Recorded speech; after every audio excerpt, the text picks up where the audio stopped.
Good evening students. Last class से हमने पढ़ना स्टार्ट किया हमारा चैप्टर नंबर 2 ट्वेल्थ केमिस्ट्री का सॉल्यूशन।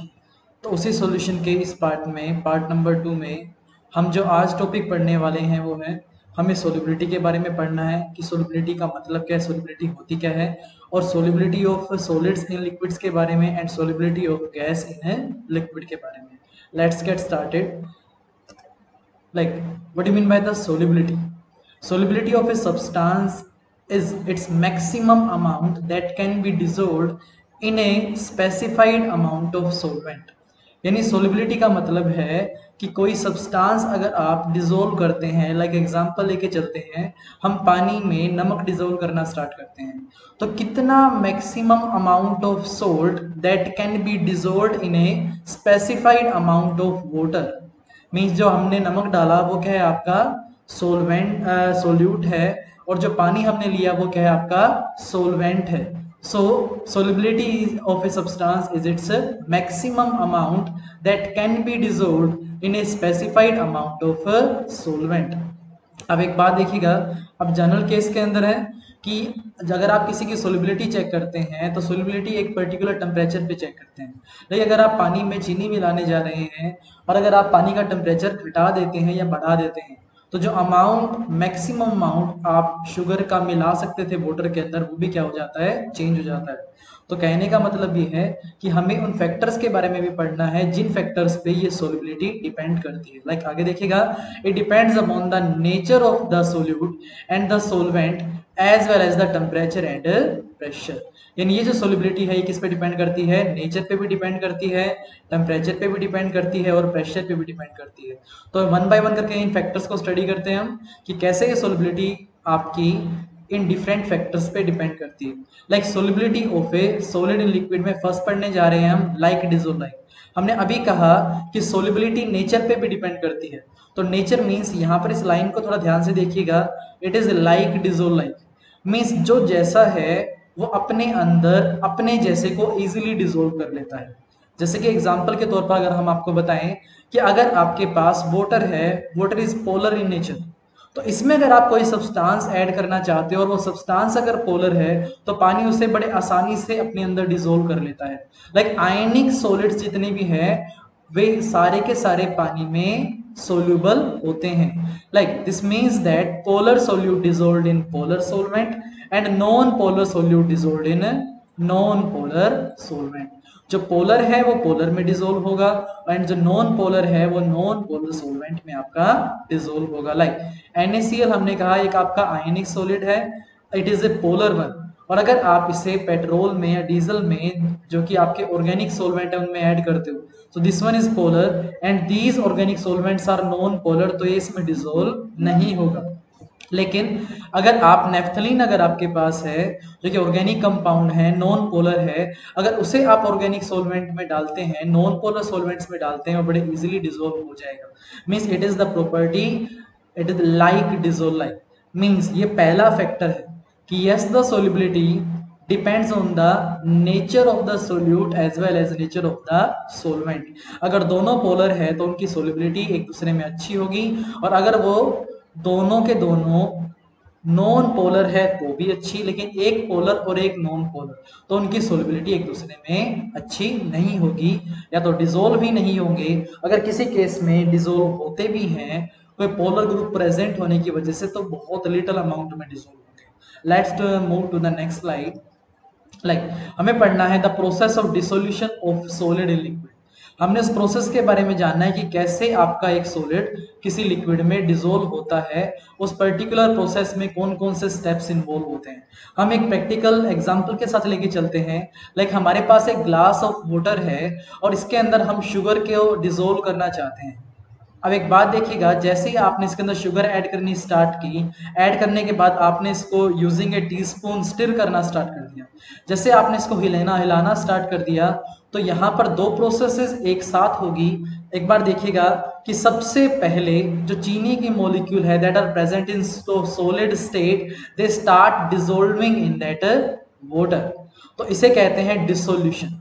यानी वो क्या करना स्टार्ट कर देंगे, वो घुलना स्टार्ट कर देंगे, छोटे छोटे पार्टिकल में टूटकर empty space between the water molecule को ऑक्यूपाई करना स्टार्ट कर देंगे। उसके बाद ऐसा चलता रहेगा, मूव ऑन होता रहेगा, और एक पॉइंट ऐसा आएगा जिस पॉइंट पर आकर और ज्यादा शुगर डिसोल्व नहीं होगी उस पर्टिकुलर टेम्परेचर पे, चाहे आप कितना ही उसे एजिटेट कर लें। तो उस पर्टिकुलर पॉइंट पर जो आपका सॉल्यूशन बना, that one is called as a saturated solution. Saturated solutions are those solution in which no more further addition of solute, dissolution of solute can possible। और उससे केस से पहले, उस पॉइंट से पहले जहां आप ऐड कर रहे थे, तो जो सॉल्यूशन था that represent a unsaturated solution. Unsaturated solution means अगर आप और सॉल्यूट डिसोल्व करना चाहें तो आप इजीली डिसोल्व कर सकते हैं। लाइक हमने यहाँ एक एग्जांपल लिखा ली चैटरली प्रिंसिपल का, 11th क्लास में हमने पढ़ा था कि लाइक अगर आप इसी केस के अंदर आपने क्या किया, सॉल्यूट डिसोल्व किया, तो सॉल्यूट डिसोल्व करने पर उसने क्या किया, वो डिसोल्व होना स्टार्ट हो गया, लेकिन एक पर्टिकुलर अमाउंट कंसंट्रेशन बिल्डअप होने के बाद क्या हुआ, आपका क्रिस्टलाइजेशन भी स्टार्ट हो गया। क्रिस्टलाइजेशन मींस जो आपका डिसोल्व्ड पार्ट था इस शुगर मॉलिक्यूल का पानी के अंदर, वो दोबारा से किस में कन्वर्ट होने लग गया, आपका क्रिस्टल्स में कन्वर्ट होने लग गया, और साथ में आपके जो क्रिस्टल्स से आप डिसोल्व कर रहे हो वो किस में कन्वर्ट होना स्टार्ट हो गए, डिसोल्व्ड पार्ट में। तो एक तरीके से आपको ये लगेगा कि और शुगर अब डिसोल्व नहीं हो रही है, but actually that point is a dynamic point. Means वहां पर क्या है, डिसोल्यूशन भी चल रहा है और क्रिस्टलाइजेशन भी चल रहा है। तो अपीयर क्या होता है कि वो जो डिसोल्यूशन की प्रोसेस है वो यहाँ पर स्टॉप हो गई है। तो ये तो एक था कंप्लीट इंफॉर्मेशन किसके बारे में, dissolution of solid in liquid की जो प्रोसेस है, कैसे स्टेप बाय स्टेप कोई पार्टिकल है कैसे डिसोल्व होता है, किस पॉइंट तक डिसोल्व होता है, उसके बारे में हमने पढ़ा। नाउ हम पढ़ेंगे effect of the temperature and the pressure on the solubility of solid in liquid. अब इस प्रेशर और टेम्परेचर के इफेक्ट को वन बाय वन करके हम स्टडी करते हैं। लाइक फर्स्ट इफेक्ट हमने पढ़ना है इफेक्ट ऑफ द टेम्परेचर, यानी जब सॉलिड को आप लिक्विड में डिसोल्व करते हो तो टेम्परेचर का क्या रोल रहता है। अब ध्यान दीजिएगा, हम प्रोसेसेस को, डिसोल्यूशन की प्रोसेसेस को दो टाइप्स में डिवाइड करते हैं, और ये सब पढ़ रहे हैं according to the Le Chatelier principle. Like हमारी जो प्रोसेस ऑफ डिसोल्यूशन है, एक केस है कि वो एक्सोथर्मिक हो सकती है और दूसरी केस है कि वो आपके एंडोथर्मिक प्रोसेस हो सकती है। Like what do you mean by exothermic process? Exothermic process वो प्रोसेस होती है जिसके अंदर हीट क्या होती है, आपकी इवोल्व होती है, निकलती है। यानी अगर आप डिसोल्यूशन करना चाहें और अगर वो प्रोसेस एक्सोथर्मिक है तो कंटेनर क्या हो जाएगा, आपका हॉट हो जाएगा। मींस क्या रिमूवल हो रहा है वहां से, क्या एमिट हो रहा है, हीट एमिट हो रही है। दूसरे केस के अंदर जो प्रोसेस है वो क्या है, आपकी एंडोथर्मिक भी हो सकती है। मींस अगर आप कोई डिसोल्व करने जा रहे हैं कोई पार्टिकल वाटर के अंदर, अगर उस सोल्यूट के डिसोल्व करने के बाद टेम्परेचर कम हो जाए और आपका वो कंटेनर कूल डाउन हो जाए, then that process is example of endothermic. अब देखिएगा एक्सोथर्मिक के केस के अंदर अगर आप टेम्परेचर को राइज करते हैं, देखिएगा सिस्टम क्या कर रहा है, हीट को एमिट कर रहा है, हीट को निकाल रहा है, और आप उसे गर्म कर रहे हैं, आप टेम्परेचर को बढ़ा रहे हैं। मीन जो सिस्टम चाहता है आप उसे अपोज कर रहे हैं। अगर आप उसे अपोज करेंगे तो जो प्रोसेस है वो रिवर्स डायरेक्शन में मूव करना स्टार्ट हो जाएगा। मींस एक्सोथर्मिक प्रोसेस के केस के अंदर जो सोल्युबिलिटी है वो डिक्रीज हो जाएगी with rise in the temperature. दूसरा केस देखिएगा, दूसरा केस पढ़ेंगे तो पहला केस भी थोड़ा ज्यादा क्लियर हो जाएगा हमें। लाइक अगर आपकी प्रोसेस एंडोथर्मिक है, means heat is required for the process of dissolution, और आप उसे हीट प्रोवाइड कर रहे हैं, means you are increasing the temperature. अगर आप टेम्परेचर प्रोवाइड कर रहे हैं और सिस्टम भी चाहता है कि आप उसे टेम्परेचर प्रोवाइड करें, because that process is endothermic, means heat is required for the dissolution, तो आपके टेम्परेचर इंक्रीज करने से सोल्युबिलिटी भी क्या है, आपकी इंक्रीज हो जाएगी। तो ये हुआ आपका effect of temperature on the solubility of solids in liquids के बारे में। Next one, effect of pressure. Now अगर आप कोई सॉलिड डिसोल्व करने जा रहे हैं किसी लिक्विड के अंदर, अब सॉलिड के पार्टिकल्स पे प्रेशर के बढ़ाने का कोई सिग्निफिकेंट इफेक्ट नहीं होगा। अगर कोई सिग्निफिकेंट इफेक्ट नहीं होगा तो उसके केस के अंदर आपका प्रेशर के कम या ज्यादा करने से सोल्युबिलिटी पर भी कोई आपका इफेक्ट नहीं पड़ेगा। प्रैक्टिकली वे में कहें, it remain unaffected by the change in the pressure. This is the two factor, one is effect of temperature and second one is effect of pressure, जो हमने पढ़ा solubility of solid in liquid के अंदर। Next one हमें पढ़ना है solubility of gas in liquid. जो next type के सॉल्यूशन है हमारे वो क्या है, गैस इन ए लिक्विड। अगर आप किसी गैस को किसी लिक्विड में डिसोल्व करते हैं जो सॉल्यूशन बनता है that is a gas in liquid type of solution. अब इस केसेस के अंदर देखिए कुछ एग्जांपल के साथ पढ़ते हैं। मैनी गैसेस डिसोल्व्ड इन वाटर, बहुत सी गैसेस हैं जो पानी में डिसोल्व हो जाती है, like oxygen dissolve in the water. और यही बेसिस है कि जब पानी में एक्वेटिक लाइफ आपकी प्रेजेंट है, सस्टेन है, तो वो किसकी वजह से, क्योंकि पानी में आपकी डिसॉल्व्ड ऑक्सीजन प्रेजेंट है। It is the dissolved oxygen which sustain all the aquatic life. Means जो पानी में आप क्या कर सकते हैं, गैस को डिसॉल्व कर सकते हैं, या गैस जो है वो पानी में डिसॉल्व हो सकती है। लाइक जो ऑक्सीजन है ना, उसकी पानी में जो घुलने की क्षमता है, एक्सटेंट है, वो क्या है, स्मॉल है, बहुत लार्ज अमाउंट में वो डिसॉल्व नहीं होती। But another hand if we have the hydrogen chloride gas HCl, it is highly soluble in water. Like अगर आपके पास अमोनिया गैस भी है that is highly soluble in water, तो हमें ये पढ़ना है कि इस टाइप के सॉल्यूशन में solubility of gas in liquid किन किन फैक्टर पे आपका डिपेंड करती है।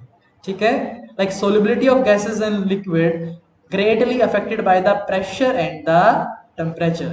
ये दो फैक्टर है जिन पर आपकी solubility of gases in liquid mainly depend करती है। एक तो है आपका प्रेशर और एक है आपका टेम्परेचर।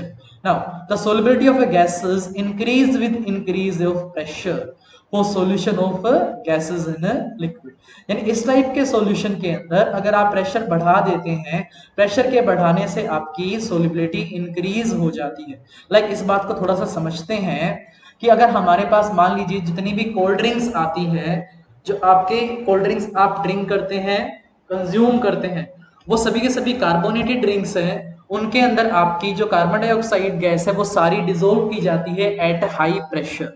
अब एक आपने एक कंटेनर लिया, एक बोतल ली उसका पर्टिकुलर कोल्ड ड्रिंक की, और उसमें आपने डिसॉल्व करना चाहा कार्बन डाइऑक्साइड गैस। तो जब आप कार्बन डाइऑक्साइड गैस उसमें डिसॉल्व कर रहे थे और ऊपर से अगर आपने प्रेशर को इंक्रीज कर दिया, प्रेशर बढ़ा दिया, तो प्रेशर के बढ़ाने से कार्बन डाइऑक्साइड के जो मॉलिक्यूल्स है वो क्लोज आ जाएंगे एंड दे आर क्लोजर, और वो बहुत क्लोज आ जाएंगे to the surface of the water. उस लिक्विड के सरफेस के ऊपर क्लोजली आके पैक हो जाएंगे, कौन से, the particle of gases, because आपने ऊपर से क्या बढ़ा दिया है, प्रेशर बढ़ा दिया है। सिमिलर केस के अंदर कि अगर आप HCl के केस के अंदर देखते हैं और अगर आप HCl का पार्शियल प्रेशर इंक्रीज करते हैं तो साइक्लोहेक्सेन के अंदर जो उसके मोल फ्रैक्शन डिसॉल्व है वो भी क्या हो जाते हैं, इंक्रीज हो जाते हैं। जैसे कि ये लीनियर लाइन मिल रही है हमें कि जैसे जैसे आपने पार्शियल प्रेशर ऑफ HCl बढ़ाया वैसे वैसे आपकी सोल्युबिलिटी भी क्या हो गई, इंक्रीज हो गई। लाइक कार्बोनेटेड ड्रिंक्स के अंदर जैसे जैसे partial pressure of CO2 gas को आपने इंक्रीज किया वैसे वैसे ही आपकी सोल्युबिलिटी ऑफ दैट गैस भी क्या हो गई, आपकी इंक्रीज हो गई। नेक्स्ट वन हमें पढ़ना है इसी इफेक्ट को थोड़ा सा डीपली। तो जो आपका लॉ इसे गवर्न करता है, इसे एक्सप्लेन करता है, the solubility of any gas is directly proportional to the partial pressure, वो है आपका हेनरी लॉ। तो व्हाट इज दिस स्टेटमेंट, ये कहता क्या है, Henry law states that the partial pressure of the gas in vapour phase is proportional to the mole fraction of the gas. Means जितना आप पार्शियल प्रेशर गैस का increase करेंगे उतना ही ज्यादा आपका मोल फ्रैक्शन ऑफ गैस भी क्या हो जाएगा, इंक्रीज हो जाएगा। Means partial pressure is directly proportional to the mole fraction. अगर आप पार्शियल प्रेशर का साइन हटाते हैं, इक्वल का साइन इंट्रोड्यूस करते हैं तो कांस्टेंट लगाना पड़ता है। तो यहां हमने जो कांस्टेंट लगाया that is KH, it is the Henry constant. Here KH is the Henry's law constant. और ध्यान से सुनिएगा, higher the value of KH at a given pressure the lower is the solubility of the gas in the liquid. Like अगर आप एक particular pressure की बात करते हैं तो उस केस के अंदर जो उसकी सोल्युबिलिटी है वो किस पे डिपेंड करती है, product of KH and X। अगर आपके KH की वैल्यू बढ़ जाती है या KH की वैल्यू ज्यादा है किसी गैस के लिए तो उसका X क्या होगा, कम होगा, यानी सोल्युबिलिटी उसकी क्या होगी, कम होगी। ऐसी अगर KH की वैल्यू स्मॉलर है तो आपकी सोल्युबिलिटी क्या होगी, उस गैस की ज्यादा होगी। This is the Henry law. Means According to it, the partial pressure of gas in vapor phase is proportional to the mole fraction of the gas in the solution, and it is expressed as P is equal to KHX. Now हमें पढ़ना है like इस table में हमने सिर्फ इतना दिया है कि लाइक किसी पर्टिकुलर टेम्परेचर पर आपके KH की वैल्यू दे रखी है हेनरीज लॉ कांस्टेंट की एक पर्टिकुलर गैस के लिए, तो जितनी ज्यादा ये वैल्यू होगी उतना ही हमें पता चलेगा कि इस पर्टिकुलर टेम्परेचर पर ये उतनी ही कम गैस आपकी डिसोल्व होती है, या KH की वैल्यू उसी पर्टिकुलर टेम्परेचर पर अगर कम होगी तो सोलिबिलिटी उस गैस की क्या होगी, ज्यादा होगी। ये जस्ट इस आपके कंसेप्ट को क्लियर करने के लिए है कि KH की वैल्यू अगर ज्यादा मींस सोलिबिलिटी उस गैस की कम, और अगर KH की वैल्यू कम तो सोलिबिलिटी उस गैस की ज्यादा at a particular pressure. Now हमें पढ़ना है application of Henry's law. Henry's laws की हमारे प्रैक्टिकल वे में कौन कौन सी एप्लीकेशन है, वन बाय वन करके पढ़ते हैं हम। लाइक फर्स्ट वन मैंने आपको एक्सप्लेन करते वक्त ही बताया था, to increase the solubility of the carbon dioxide in soft drinks and soda water the बोतल is sealed under high pressure. आप एक बात देखिए, जो कार्बोनेटेड ड्रिंक्स है जिसमें CO2 डिसोल्व की जाती है, that CO2 is dissolved under the high partial pressure of carbon dioxide, क्योंकि हमने पढ़ा जितना ज्यादा पार्शियल प्रेशर होगा उतनी ही उस गैस की सोल्युबिलिटी भी क्या होगी, ज्यादा होगी। लाइक आप एक बात देखिए, अगर कोई वही आपकी कोल्ड ड्रिंक की बोतल है, आपने उसे ओपनली रख दिया, आपने उसे फ्रीजर में नहीं रखा, जब टेम्परेचर आपका क्या हो गया, बढ़ गया, टेम्परेचर के बढ़ने से जो आपकी जो मॉलिक्यूल्स उस गैस के डिसोल्व है वो बाहर आ गए, तो कुछ केसेस के अंदर जो कवर आपका उस ग्लास की बोतल के ऊपर होता है वो रिमूव भी हो जाता है ड्यू टू द प्रेशर। तो हमें टेम्परेचर का रोल भी साथ साथ पढ़ना है। अभी के लिए हमने पढ़ा कि जब डिसोल्व कर रहे थे तो हमने क्या बढ़ाया, partial pressure of carbon dioxide बढ़ाई, ताकि क्या हो जाए, वो गैस ज्यादा अमाउंट में dissolve. This is the first application. Second one, the tank used by the scuba divers are filled with air diluted with the helium.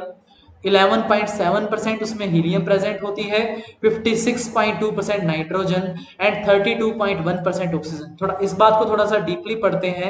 Like देखिए, जब स्कूबा डाइवर्स आपके डाइविंग करते हैं तो उस केसेस के अंदर वो अपने साथ क्या लेके जाते हैं, ऑक्सीजन सिलेंडर से लेके जाते हैं। तो एक केस ये है कि वो क्या करके जाएं कि सिर्फ और सिर्फ ऑक्सीजन सिलेंडर लेके जाएं, उसमें सिर्फ और सिर्फ ऑक्सीजन प्रेजेंट है। तो जैसे जैसे वो नीचे की तरफ मूव करेंगे, डाइव करेंगे, तो उनके ऊपर क्या बढ़ेगा, प्रेशर बढ़ेगा। प्रेशर जैसे जैसे उनकी बॉडी पर इंक्रीज होता जाएगा, आपके उस पर्टिकुलर गैस की सोल्युबिलिटी भी क्या होती जाएगी, ऑक्सीजन की इंक्रीज होती जाएगी। अब जो स्कूबा डाइवर फिर जब नीचे से ऊपर की तरफ आएंगे तो ऊपर आने पर एकदम से क्या होगा, सोल्युबिलिटी उन गैसेस की कम हो जाएगी, और उस जो भी स्कूबा डाइविंग कर रहा है उसकी ब्लड वेसल्स के अंदर बबल बनने स्टार्ट हो जाएंगे, और इन बबल्स बनने की वजह से उसकी क्या हो सकती है, डेथ हो सकती है। तो हम क्या कर देते हैं, उसको डाइल्यूट कर देते हैं, प्योर ऑक्सीजन ना ले जाकर वहां पर हम 56% नाइट्रोजन एंड 11.7% हीलियम ले जाते हैं। इनकी सोल्युबिलिटी क्या है, कम है as compare to the oxygen. Like helium की सोल्युबिलिटी कम है as compare to these other two gases. तो क्या होगा, कम अमाउंट में ऑक्सीजन डिसोल्व होगी, और जब आपके स्कूबा डाइवर सरफेस की तरफ मूव करेंगे और प्रेशर अगर एकदम से चेंज होगा, या थोड़ा अगर धीरे धीरे भी करते हैं और प्रेशर चेंज होने लग रहा है साथ साथ, तो चांसेस कम हो जाएंगे क्या बनने के, उनके ब्लड वेसल्स में बबल्स के बनने के चांसेस कम हो जाएंगे। So the tanks used by the scuba divers are filled with air diluted with helium, and that tank constitute 11.7% helium, 56.2% nitrogen and 32.1% oxygen. Now another application, at high altitude the partial pressure of oxygen is less than that of the ground level. This leads to the lower concentration of oxygen in the blood and tissue of the people living at the high altitude or climbers.